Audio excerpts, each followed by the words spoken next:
eksena sa Little Star. Hatid sa inyo ng Ariel at C2 Cool and Clean Green Tea.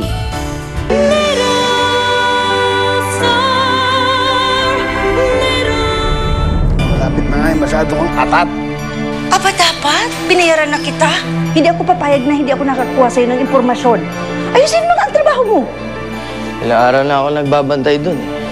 Naramdaman ko, pupunta't pupunta si Helen doon. Si Chang ho? Aba naku. Bihira nang umuwi dito Busy sa club yun Alam mo, dito sa bahay, si Paula na nasusunod. Kasi mas malaki ang kita niya kaysa sa amin. Naawa nga ako sa batang yan Nag-aaral sa araw, tatrabaho sa gabi. Mukhang malaki na pinagbago niya. Oo. Malaki na nga pinagbago ko. Gusto ko lang ayusin to.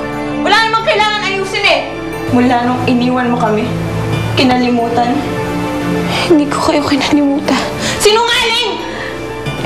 Ito yung mga sulat ko sa inyo noon. Hindi ko alam kung bakit hindi nakakarating sa inyo.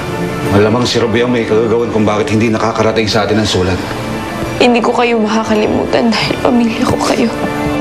May nahanap pa? Wala naman. I'm just making sure na wala ibang tao na dito.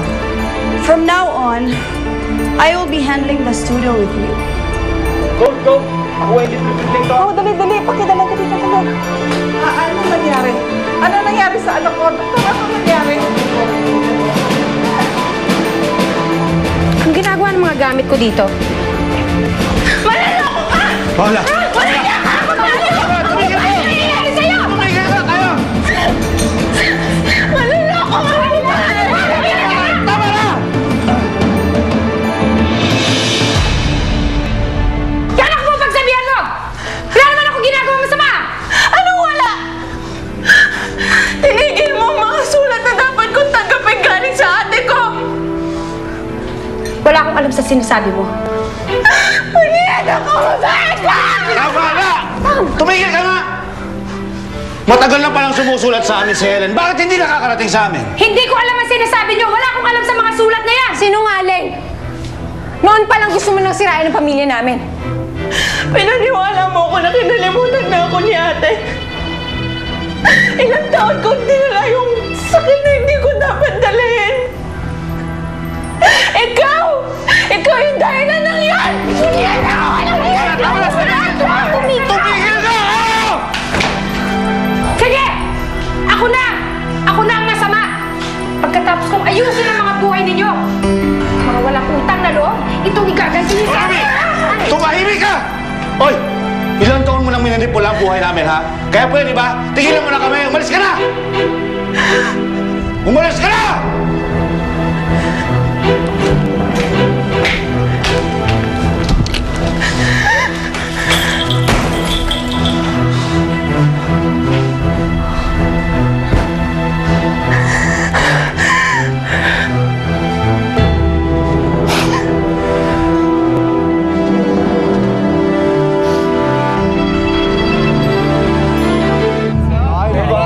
Good. Okay. Gwyneth, anong nararamdaman mo? Ilang minuto na lang ipapalabas na ang show mo.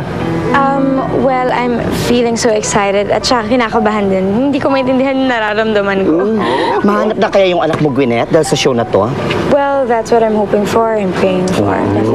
Start the show. Malapit na mag-start. Ay, malapit na ba?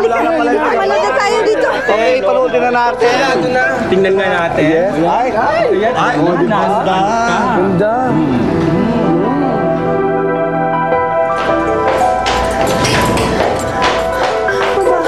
What happened? Si Dave, is he okay?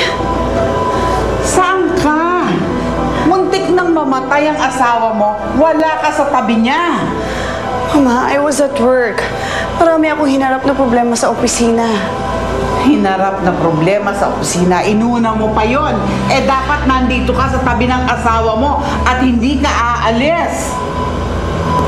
Mama, I have a business to run.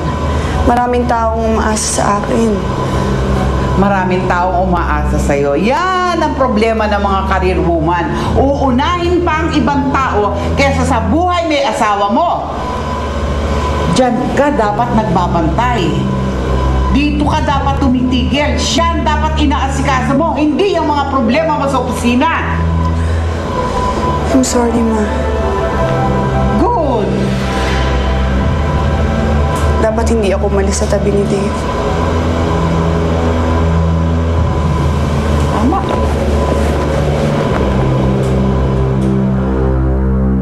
Samahan ninyo akong lahat sa paghahanap sa aking anak. Nasaan ka na, Little Star? Why are you watching that?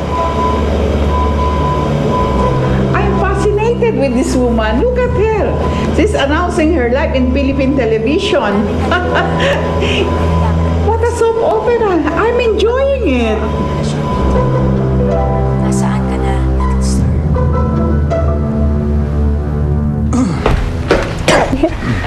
Tay, mauna na po ako. Naku, iniintay na ako ni Ninyo sa bahay. Haba ganun ba?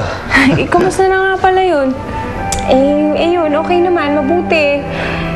Malaki na, at mabait, matalino. Bakit nga kaya hindi pa kayo dito tumuloy ng apo ko? Apo? Tay, di ba noon ayaw niyo sa kanya? Ay, nako. Helen, tapos na yon, di ba?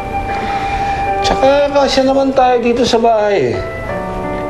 Mas mainam na yun na magkakasama ulit tayo gaya ng dati. Sige, Tay. Dadaling ko po dito si Ninyo. Lilipat na kami dito. Salamat po, Tay. Salamat.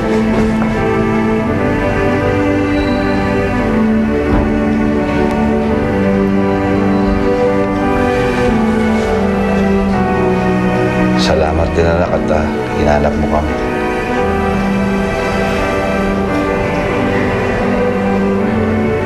Salamat din, Ate.